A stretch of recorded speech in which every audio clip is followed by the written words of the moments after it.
Welcome back again. Kanongere mbaha ikaze kuri YouTube channel ya mbere hano mu gihugu cy'u Rwanda igenda ibagezaho amakuru yose agezweho abari kuvugwa ku bastar banyu mukunda bo hirya no hino ku isi yose, ariko nyine by'umwihariko abastar ba hano mu Rwanda. Hanyuma rero guys, Meddy n'umugore we cyangwa se Meddy n'umuryango we kuri ubu ngubu kabisa bari mu byishimo bidasanzwe,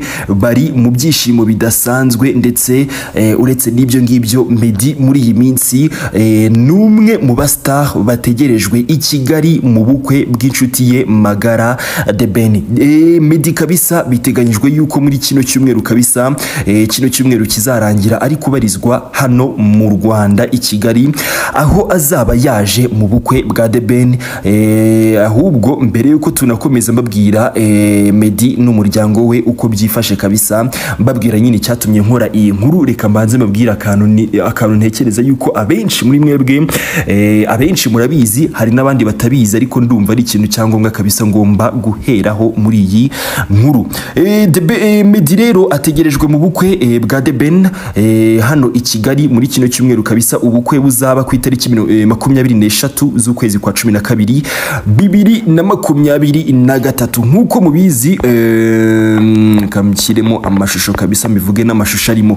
Nkuko mubizi mu cyumweru gishize kuwa gatanu tariki 15 z'ukwezi kwa 12 uku kwezi turimo 2023, The Ben na Pamela bakoze ubukwe bwiza cyane kabisa. The Ben yasabye anakwa umukunzi we Miss Uwicyeza Pamela umuhango gusaba no gukwa kabisa byasaga neza. Abantu mwagiye mubona amashusho, mwabonye uburyo bino birori byari birori byiza cyane. The Ben asa neza cyane, Pamela noneho we byari ibindi namwe muri kubyibonera muri amashusho. Pamela yari yambaye neza guys, yari yambaye neza, asa neza, mana yanjye.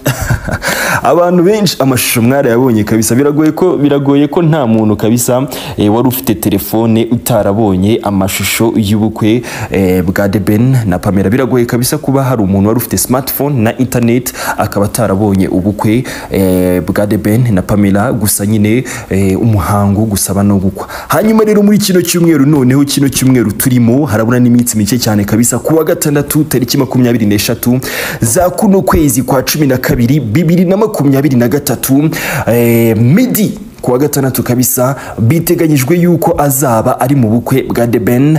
Ndetse ahubwo ngewe nkomeje no kuvuga ati ariko nakomeje kubyumvamo, ndetse ndabizi neza yuko bizaba. Meddy ibyo aribyo byose kabisa azaririmbira The Ben na Pamela. Ewana nta kuntu yaba yaje mu bukwe bwa The Ben ngabure kubaririmbira akaririmbo nka My Vow cyangwa se n'utundi turirimbo twe twinshi muzi twagiye dukundwa. Kandi ikindi noneho cy'akarusho nuko Meddy n'ubundi noneho indirimbo aririmba n'indirimbo zijyanye n'ibintu nyine by'urukundo, ibintu nk'ibyo nyine ndetse no mu myaka yashize muri 2021 murabyibuka abantu mwakurikiye ubukwe bwa Meddy.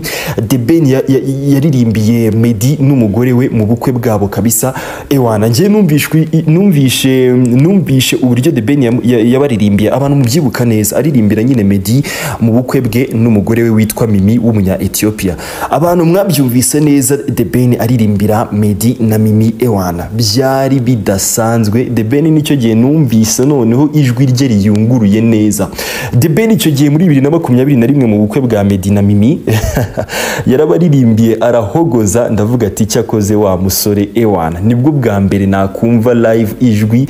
Ewana yabyitondeye nyine byadanje nyine. Turero nk'inshuti ye magara kabisa, ndakeka Meddy ataba yitabiriye ubukwe bwa The Ben ngo abure nyine kunyuzamo ngo abaririmbira akaririmbo kabisa. Hanyuma rero ari nayo mpamvu ahubwo mbibutsa gukanda subscribe hakiri kare kabisa, kuko ewana muri kino cyumweru ibintu bizaba ari show. Namwe ni mwimagine nyine ku bukwe bwa The Ben na Pamela hariya muri Kigali Convention Center basezerana imbere y'Imana. Mwimagine ukuntu bizaba biryoshye guys. Mubanze murebe ubukwe bwabaye mu cyumweru gishize, The Ben asaba akanakwa umukunzi we Uwicyeza Pamela. Ndakeka mwarabonye uburyo byari show, byari biryoshye kabisa. Noneho mwimagine noneho gusezerana imbere y'Imana. Noneho The Ben we ubwe yanivugiye yuko hari ibyamamare kabisa bigiye bitandukanye bizagenda bizamo, ngo hari abastar benshi bakomeye kabisa bazaza mu bukwe bwe. The Ben yagiye abivugaho mu minsi yashize ndetse ndakeka niyo nkuru narayikozeho abasanzwe mudukurikira murabizi. Ewana ni byinshi navuga ku bukwe bwa The Ben na Pamela, ahubwo kugira ngo mutazacikwa muwe mukana subscribe, byo tuzabigarukaho, tuzabikorera inkuru yabyo ku ruhande, ndetse noneho n'ibikindi noneho ubukwe muzana bukurikirana ubukwe bwa The Ben. Rero reka twigarukire kuri Meddy n'umuryango we. Ku batabizi, umugore wa Meddy ku munsi w'ejo hashize, umugore wa Meddy yakashyemo n'agafoto ke muvuga, ariko muvuge munamureba, muramubona. Umugore wa Meddy n'umwana wabo witwa Mila Ngabo. Umugore wa Meddy, sinzi niba umwana wabo basoma izina Mila cyangwa se Mayila, gusa nyine nuko yitwa nyine. Tureka mbere ku buryo akazina ke bakandika, akazina k'umwana wa Meddy ndetse n'umugore we Mimi Merifla do ni gutya. Sinzi na bavuga ngo Mila Ngabo cyangwa se bavuga Mayila Ngabo, ariko nyine izina rye dore ni gutya baryandika. Ngabo ni izina rya papa w'umwana, ni izina rya Meddy. Ku batabizi, Meddy yitwa Ngabo Medard. Hanyuma rero tugarutse kuri Meddy ku munsi w'ejo hashize yarabyitangarije, arabyivugira kabisa ko ku munsi w'ejo hashize yari isabukuru y'umugore we Mimi. Ku batari babizi, umukunzi cyangwa se umugore wa Meddy ku munsi w'ejo hashize ku itariki 18 z'ukwezi kwa 12 2023 yari isabukuru y'umugore wa Meddy, Mimi Merifla, umunya Ethiopia kabisa.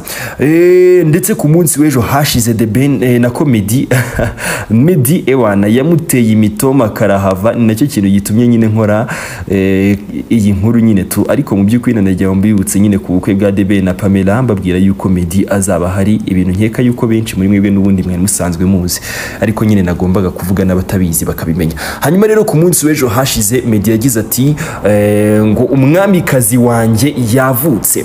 Meddy ku munsi w'ejo hashize abinyujije kuri Instagram account ye, murabona misenyerukira kuri Instagram account ya Meddy, murabona ko afite n'aba followers hafi 1 million.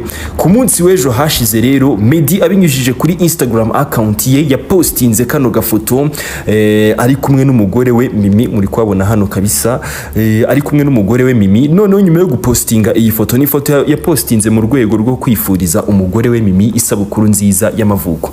Yamaze gupostinga kano gafoto, ubundi agaherekeresha amagambo meza cyane ari mu rurimi rw'icyongereza, atera imitoma umukunzi we Mimi, umugore we Mimi. Kuri ubu ngubu bamaze no kubyarana umwana umwe w'umukobwa, maze kumubereka n'izina rye mwaribonye.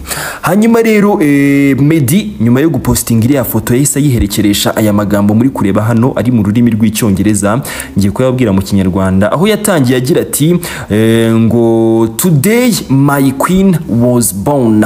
Ati uyu munsi umwamikazi wanjye yavutse. Akomeza agira ati ndi umunyamugisha kandi nshimishijwe no kukugira nk'umufasha wanjye mu buzima, mama w'igikomangomakazi icyanjye. Meddy yakomeje agira ati nabonye uburyo Imana yakubumbabumbye mu myaka yashize. Inkuru y'ubuzima bwawe ifasha abatari bake. Wangumye iruhande igihe nta wundi wari uhari. Unyumva neza kurenza undi muntu uwo ari we wese kuri iyi si. Uri impano yanjye y'agaciro gakomeye ituruka ku Mana. Umwuka we wera ujye uguhoraho ibihe byose n'iteka. Isabukuru nziza rukundo rwanjye, ndagukunda ubuzira herezo. Ayo ari amagambo nyine Meddy nkuko muri kubireba yanditse mu rurimi rw'icyongereza yifuriza isabukuru nziza umugore we Mimi. Hanyuma rero umugore we Mimi nyuma yo kubona aya magambo Meddy yamubwiye, umugore we Mimi kabisa, uzwi ku izina nyine rya Mimi, abenshi mu muzi nka Mimi, nawe yahise abitsindagira kabisa n'inyuguti nkuru. Reka zibibereka, yahise ajya muri comments ahatangirwa ibitekerezo, ewana abyandika mu nyuguti nkuru gusa mu nyuguti nkuru. Noneho agira ati I love you my king forever and more. Ati ndagukunda mwami wanjye iteka n'iteka kandi icyane. Mu bandi bagiye bagiye batanga ibitekerezo cyangwa se bashyira comments kuri iyi post ya Meddy, bafasha nyine Meddy kwifuriza isabukuru nziza umugore we. Bagiye nyine bakoresha imitima kabisa, ubona nyine yuko bishimiye Meddy n'umugore we, bafasha Meddy nyine kwifuriza isabukuru nziza umugore we nyine tu. Hanyuma rero ndakeka benshi ariko munabizi, Meddy n'umugore we Mimi Mehifla ukomoka muri Ethiopia bakoze ubukwe kuwa gatandatu tariki 22 Gicurasi 2021.